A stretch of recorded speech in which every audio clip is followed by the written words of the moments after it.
This is Into the Fire. I'd like to welcome the young, the fast improving, the future Australian fast bowler, the smiling assassin, Wes Agar. Nice to meet you. You too, man. How you going? I'm going good. How are you? Good, thank you. Nice double-page spread, Wes. How many advertisers did you buy yesterday?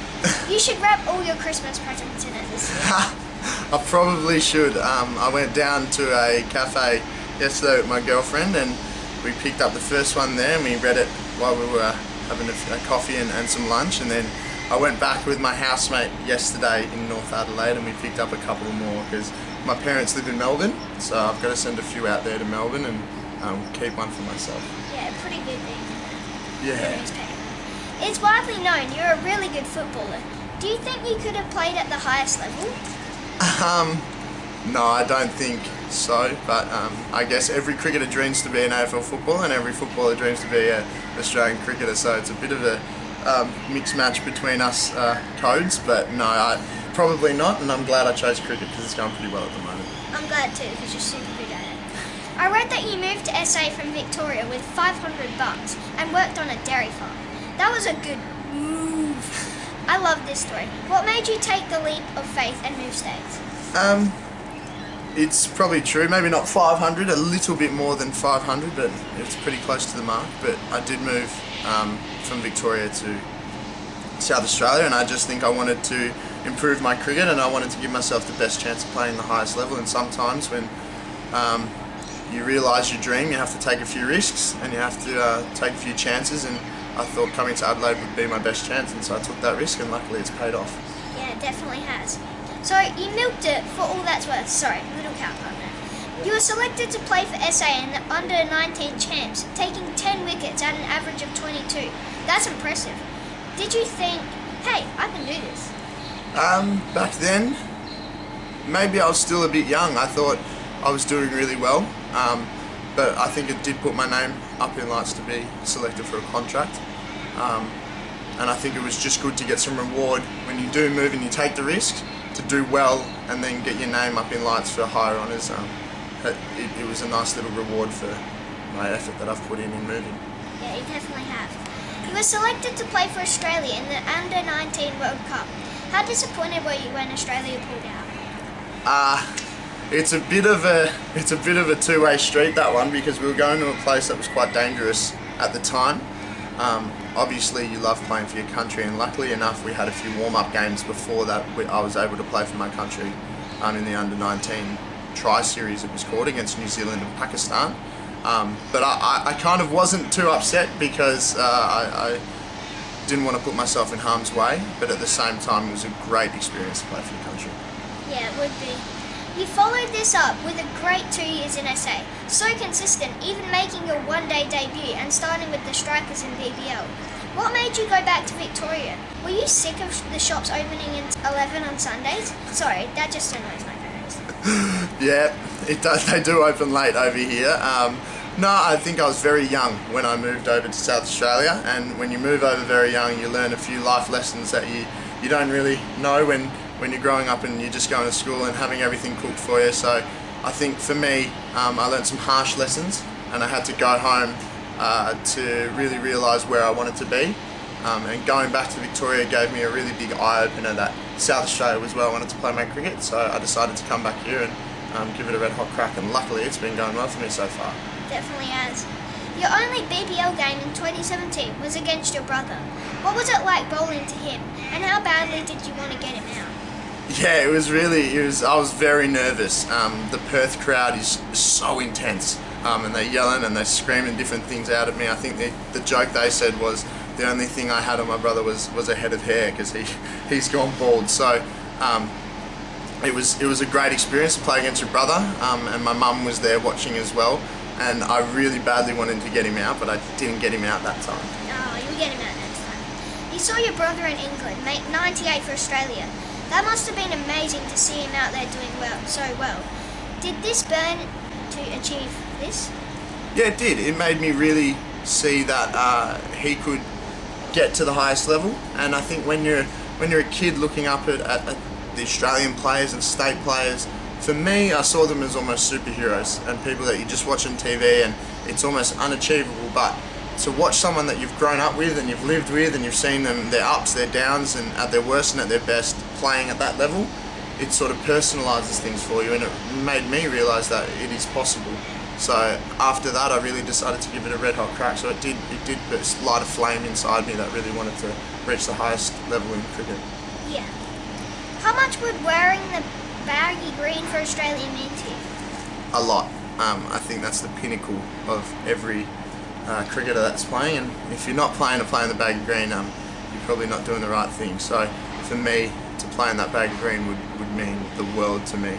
It's probably a fair way off yet, if ever, but I will keep working really hard to get there. And luckily enough, I've got to wear one before, because one day I was in my brother's room and he didn't know, and I snuck into his cupboard and I found his baggy green that he had hid away, and I put it on. I was sitting in front of the mirror and he walked in and I got real scared and I quickly tried to take it off, but luckily he was really good to me and he said, nah, put it on, and I got to wear it around the house for a day or so it was a pretty cool experience. Sounds pretty cool. You've been compared to Cummins. Well, it doesn't get any better than that. Is there any bowler you really looked up to and wanted to be like growing up? Yeah, it's an honour to be compared to the best bowler in the world, and I'm really humbled by those words.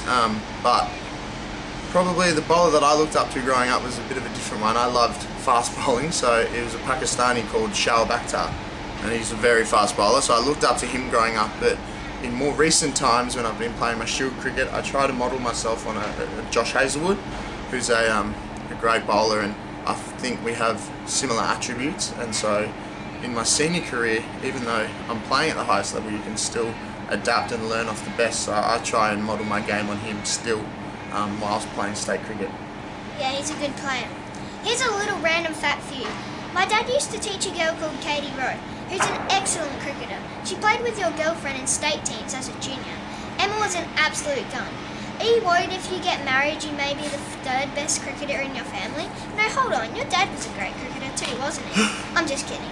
Seriously, you must be proud of her. Now she's representing Australia in hockey. Is cricket still in her future? Emma's doing great things. She's been a great support to me as well. It's only early doors, so I don't know about that yet, but I'll see what the future holds. But I think she's doing awesome things with her hockey and her cricket, and she's still very young, so she's able to do both at the moment.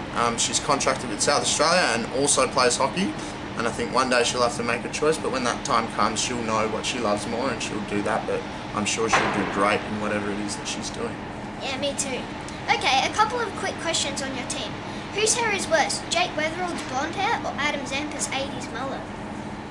I like them both. That's the funny thing, mate. I really like both of their hairs, but I think Adam Zampa keeps on top of it a lot more. He's got a lot of money, Zampa, so he can get a few more haircuts than Weathers. So I think I like Adam Zampa's more, and I think Jake Weatherall's just a bit worse because he lets it grow out a little bit and it gets a bit scatty. Yeah. Did Chad say he started as a softball pitcher but his hands were too small to hold the ball? I'm not sure, but that's a very funny question, and I hope he doesn't hear this because I think he's a bit self-conscious about his small hands, but no, I'm not sure. Right, we might tell him that. Which player would be most likely to sneak a Big Mac? Probably Henry Hunt. He's my housemate, and he cops a bit of flack for eating some funny foods and some foods that aren't too great for you, so yeah, probably Henry Hunt. Probably. Which player is most likely to look at themselves in the mirror? Probably me, I reckon.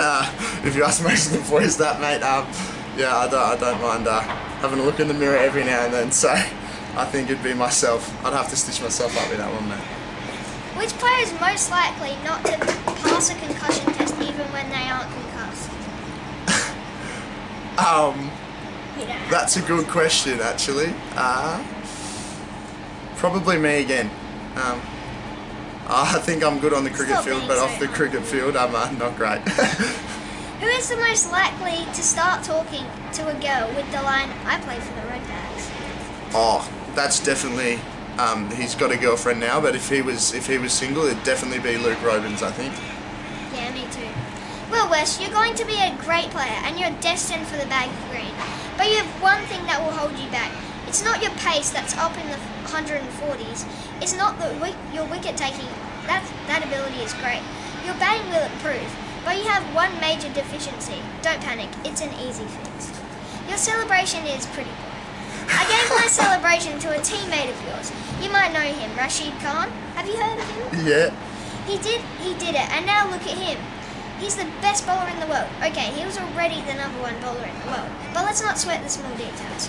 You need this, and you'll be pulling on the bag of green for sure. It's the into the flight. Do you want to try? Let's try together. Is that my celebration now? Yeah. I'll send them off like this. So I'll take a wicket and I'll look at them. I got these. No, this first. That first. So That's pretty good. I'll keep that one in the pocket. Okay, sure do. I can't thank enough the super cool and really nice Wes Agar from the Adelaide Redbacks for chatting to me on Into the Fight. Ashton can never say he was on my show before you. Thanks so much for coming on, and I can't wait to see you develop into a frontline bowler for Australia for years to come. Thank you so much, LJ. It's been a pleasure, mate. Cheers.